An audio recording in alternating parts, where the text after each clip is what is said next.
জিয়া পরিবারের দুই পুত্রবধূ জুবাইদা রহমান ও শর্মিলা রহমানকে নিয়ে দীর্ঘ ৪ মাস পর লন্ডনের চিকিৎসা শেষ করে দেশে ফিরেছেন বাংলাদেশের সাবেক ৩ বারের প্রধানমন্ত্রী, বিএনপি চেয়ারপারসন বেগম খালেদা জিয়া। লাখো লাখো নেতাকর্মী তাদেরকে স্বাগত জানানোর জন্য এয়ারপোর্ট থেকে বেগম খালেদা জিয়ার ফিরোজা বাসভবন পর্যন্ত অপেক্ষা করছেন।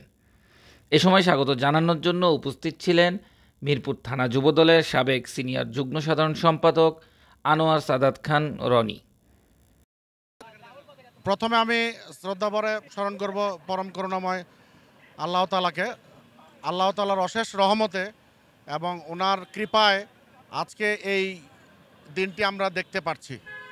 বিগত 17টি বছর এই ফ্যাসিস্ট খুনি হাসিনার আমলে এই ফ্যাসিস্ট হাসিনা আমাদের দেশমাতা বেগম খালেদা জিয়াকে প্রায় 9টি বছর কারান্তর রেখেছেন এবং তাকে উন্নত চিকিৎসার জন্য, সে অসুস্থ ছিলেন এবং গুরুতর অসুস্থ ছিলেন, প্রায় মরণাপন্নতায় প্রায়।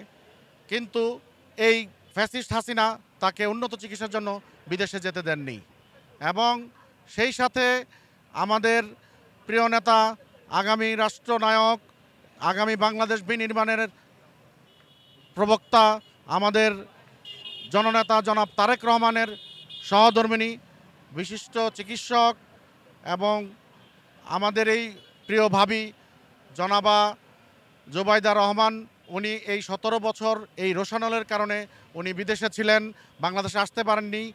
ওনাকে বিভিন্ন ধরনের মামলা হামলা, বিভিন্ন ধরনের সাজা, মিথ্যে সাজা দিয়ে ওনাকে দেশে আসতে দেননি। কিন্তু আজকে এই আমাদের প্রাণপ্রিয় নেত্রী দেশমাতা বেগম খালেদা জিয়া এবং জুবাইদা রহমান, আমাদের প্রিয় ভাবি, বাংলাদেশে আসছেন।